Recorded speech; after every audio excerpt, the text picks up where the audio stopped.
Todos bem-vindos ao meu canal Padre Marcos Maria dos Santos. Desde já peço que vocês deem o seu joinha, que se eu possa curtir, eu posso também indicar para outras pessoas. Nós vamos meditar então no segundo domingo do tempo comum, aqui na Espanha e em outros lugares também como a Itália, chamado de tempo ordinário. O Senhor esteja convosco, Ele está no meio de nós. Proclamação do Santo Evangelho de nosso Senhor Jesus Cristo, segundo São João. Glória a vós, Senhor.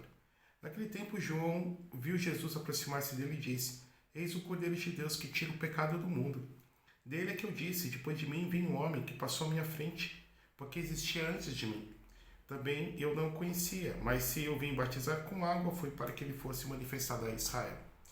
E João deu testemunho dizendo: Eu vi o Espírito descer como uma pomba do céu e permanecer sobre ele. Também eu não o conhecia, mas aquele que me enviou a batizar com água me disse: Aquele sobre quem vires o Espírito descer e permanecer, este é quem batiza com o Espírito Santo. Eu vi e dou testemunho.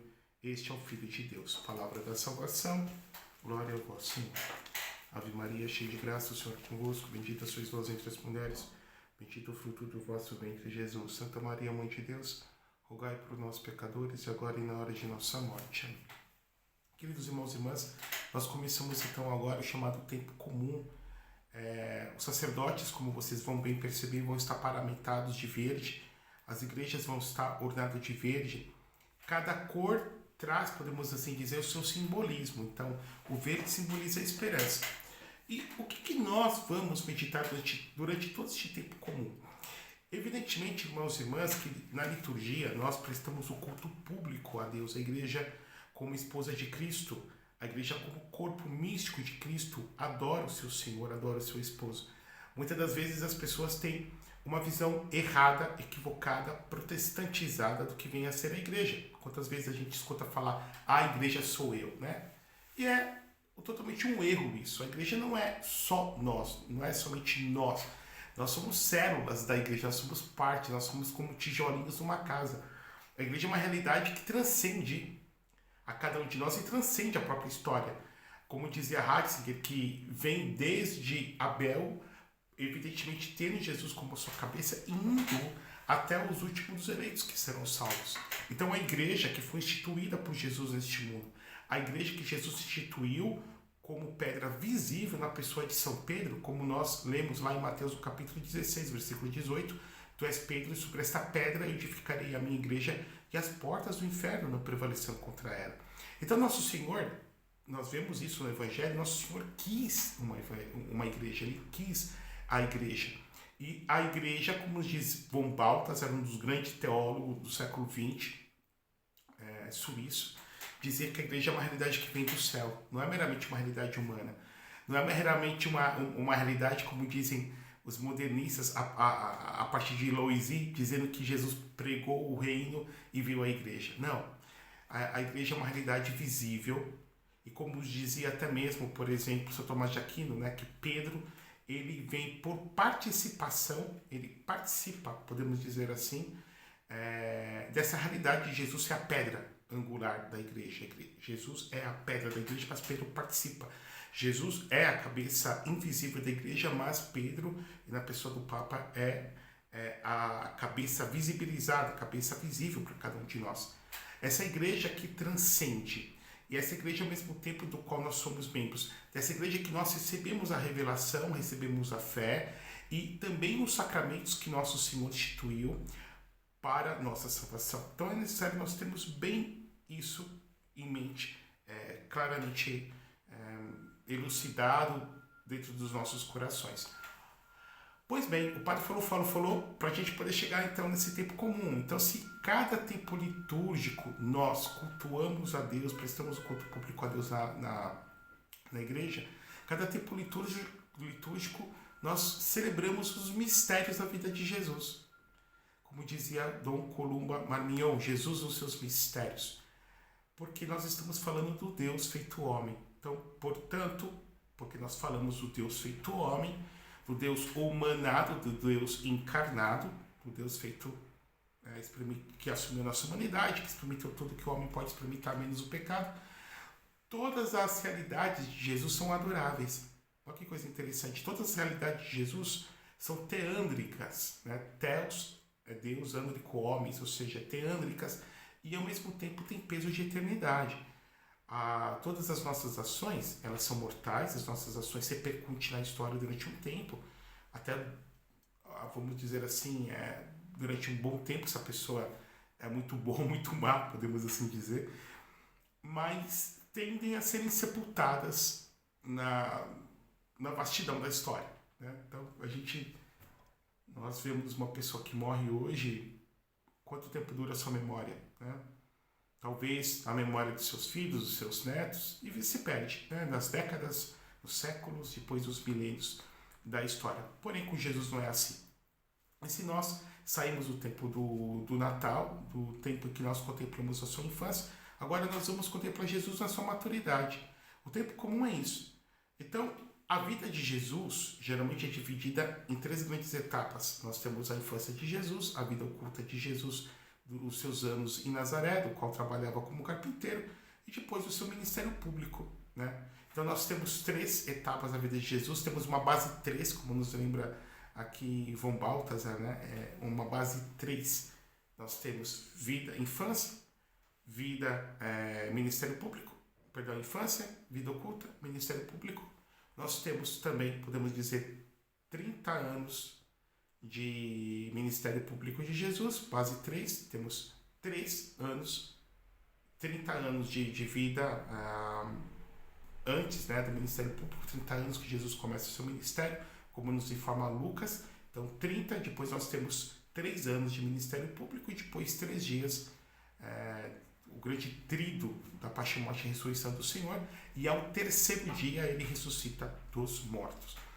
Só que esse tempo do ministério público, esse tempo comum, do qual nós vamos meditar na igreja, nós vamos ter nos evangelhos principalmente a vida, a obra, a pregação, os milagres de Jesus e a sua doutrina, o seu ensinamento.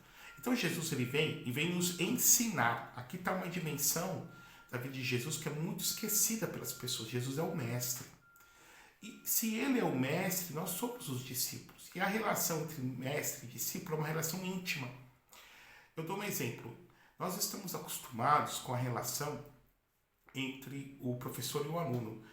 O professor, ele tem compromisso com uma instituição de ensino, tem compromisso com o seu aluno, ele passa um conteúdo programático durante uma carga horária especificada e depois cada qual o aluno e o professor segue sua vida, cada qual vai para o seu ambiente. A relação do discípulo com o mestre não, é uma relação íntima. O mestre ele não está preocupado só em passar um conteúdo, ele está preocupado em passar um estilo de vida, uma forma de viver, um modus vivendi. Aqui está a distinção. E até a própria palavra discípulo, discipolo, significa a relação. Polo, em latim, significa o franguinho, o pintinho, o pintainho. Então, assim como o pintinho segue a galinha, a mãe, nós somos chamados também a seguir o nosso mestre, né? Em tudo que ele faz e fez. E nos ensina. Agora há pouco nós vimos esse evangelho, o ministério público de Jesus, que se dá com o seu batismo. Então podemos imaginar Jesus que vem até João para ser batizado. João que ele tem o seu ministério nas margens do Rio Jordão, esse ritual chamado mikveh, que é um ritual de imersão na água, que significa purificação, a água que tem esse sentido de morte para algumas coisas e de vida para outras, porque onde há água há vida, e purificação, é o elemento água que purifica, até mesmo das sujeiras que nós carregamos, por exemplo, no seu corpo. Então esse símbolo material, ele queria indicar uma realidade espiritual, mas ainda não é um sacramento, porque o sacramento realiza o que faz. O batismo de João é um sinal, um simbolismo. As pessoas chegavam até João, confessavam seus pecados e ele imergia essas pessoas na água, e essas pessoas então saíam como sinal de uma nova vida que elas eram convidadas a levar. É muito interessante que nos diz que os sacerdotes, os fariseus, os doutores da lei e os escribas, ou seja, a grande nata da aristocracia de Israel, não se converteu, não escutou a pregação de João. E muito pelo contrário, os grandes pecadores, os publicanos, que são os ladrões e as prostitutas, escutaram a pregação de João. E aí veio Jesus até João. Não que Jesus tivesse pecado para ser confessado ou pecado para se arrepender, porque nós estamos falando do Filho de Deus. Mas nosso Senhor, ao se batizar, primeiro ele vem se solidarizar com os pecadores. Ele vem dizer, eu estou assumindo a partir de agora, evidentemente, já antes, desde a sua encarnação, mas de uma forma pública, os pecados da humanidade. E nosso Senhor, ele vem santificar as águas, que depois ser o elemento fundamental, a matéria-prima do sacramento do batismo. Então ele vem purificar as águas, que coisa, né? Purificar o elemento purificador. E no seu batismo nós temos uma grande teofania. Nós, domingo passado, celebrávamos no Brasil a Epifania, a adoração dos magos, e aqui nós temos uma teofania da manifestação da Trindade. Então, nosso Deus unitrino se manifesta, a voz do Pai, este é meu Filho muito amado, nós temos o Filho sendo batizado e o Espírito Santo que aparece em forma de paloma, em forma de pomba. João, quando vê Jesus se aproximar, ele aponta para Jesus e diz, eis o Cordeiro de Deus que tira o pecado do mundo. E ele vem dizer que ele viu o Espírito descer como uma pomba do céu e permanecer sobre ele. E que ele veio batizar com água, mas Jesus, ele vem batizar com o Espírito Santo. E com fogo eu vi o Espírito descer como uma pomba do céu e permanecer sobre ele. Também eu não conhecia, mas aquele que me enviou a batizar com água me disse, aquele sobre vires o Espírito descer e permanecer, este que batiza com o Espírito Santo. Ele é o batizador do Espírito Santo. Jesus, ele veio pela força do Espírito Santo. Nossa Senhora foi concebida por obra e virtude do Espírito Santo. A própria pessoa de Jesus foi totalmente ungida pelo Espírito Santo. Um grande santo chamado Hilário de Poitiers, e também um teólogo, cardeal teólogo espanhol, muito conhecido, Francisco Ladaria, que é especialista em Hilário de Poitiers, que foi um grande padre da igreja, vem dizer que naquele momento do batismo, a carne de Jesus foi ungida. E daí o Jesus de Nazaré se torna Jesus Cristo. Cristo significa aquele que é ungido com óleo, aquele que é ungido com crisma. Cristo vem da palavra Machia do hebraico. Então, naquele momento, ele é apresentado publicamente a Israel e a todo o povo. Com 30 anos, um homem, ele era declarado maduro, no ápice da sua maturidade para o povo de Israel. E ele podia, por exemplo, ser mestre, podia ensinar, podia, por exemplo, também comentar as escrituras. E aí, o ministério público de Jesus vai começar a partir dessa realidade. Mas eu convido você também, porque João, quando aponta para Jesus, ele vem nos dar algumas realidades espirituais sobre Jesus. Primeiro, que Jesus ele é aquele que batiza com o Espírito. Jesus é aquele que é o portador do Espírito. Jesus é aquele como se fosse o pneumatófaro, aquele que, recebendo o Espírito, comunica o Espírito, porque ele tem a plenitude de tudo isso. Toda a sua missão foi permeada, toda a sua missão foi ungida, como nos lembra São Tomás de Aquino também. O Espírito que deu força para Jesus cumprir a sua paixão, morte, e o Espírito que permitiu que ele ressuscitasse dos mortos. Então, ele que tem a plenitude, ele que é a cabeça da igreja, ele nos comunica. E é muito interessante isso, porque o Espírito Santo para a igreja, ele vem ser derramado de uma forma pública em Pentecostes, depois que Jesus é glorificado. Jesus passa a paixão, morte e ressurreição. O Espírito traz Jesus até cada um de nós, e depois que Jesus passa pelo mistério da paz, com a sua paixão, morte e ressurreição, Jesus sobe para o Pai, assenta-se à direita de Deus Pai Todo-Poderoso, como nosso sumo sacerdote, como nosso chefe, como nosso grande mediador e intercessor, e de lá ele envia o Espírito Santo sobre toda a igreja e para renovar a face da terra. E é impossível nós falarmos de Jesus se nós não falarmos do Espírito. Porque como nos diz São Paulo lá em Romanos capítulo 10, é impossível dizer que Jesus Cristo é o Senhor, senão pela ação do Espírito Santo. É o Espírito que vem permear, encher-nos de graças. Então, se eu tenho o dom do arrependimento, se eu recebo adequadamente os sacramentos, se eu me aproximo de Deus, se eu faço a minha oração, tudo isso são graças que são mediadas e comunicadas, autocomunicadas pelo Espírito de Deus, que é a terceira pessoa da Santíssima Trindade. Mas também João, nesse momento, ele vem nos indicar uma missão própria de Jesus. Ele vem chamar Jesus de Cordeiro. Jesus é o Cordeiro. Essa temática do Cordeiro é muito interessante, porque o Cordeiro simboliza esse animal simples, esse animal humilde, esse animal que, entre aspas, só se doa, porque o Cordeiro ele serve para alimentar, o Cordeiro serve para poder abrigar pela sua lã, e o Cordeiro que vem nos recordar também que nós temos um pastor, esse pastor é Jesus. Jesus é o pastor, nosso pastor, e ao mesmo tempo é o Cordeiro de Deus, porque no antigo Israel os cordeiros eram sacrificados como um sacrifício de louvor, como um sacrifício também de expiação pelos pecados. Então, quando uma pessoa pecava, por exemplo, se ela tinha posses, ela levava o cordeiro até o sacerdote punha as mãos sobre a pessoa e depois sobre o cordeiro e o sacrificava. Em alguns momentos, nós tínhamos alguns sacrifícios, como o sacrifício de comunhão, em que o cordeiro, ou um boi, né? Mas aqui eu estou falando especificamente do cordeiro, era imolado e parte da carne ficava com o sacerdote, parte da carne era consumida pelo povo também, que oferecia o sacrifício de comunhão, ou o sacrifício de holocausto, em que todo o animal era consumido no fogo.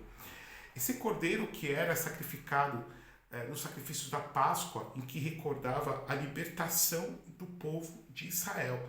Então, quando Deus, 1250 anos antes de Cristo, por meio de Moisés, libertou Israel das mãos do faraó do Egito, abrindo até mesmo o Mar Vermelho.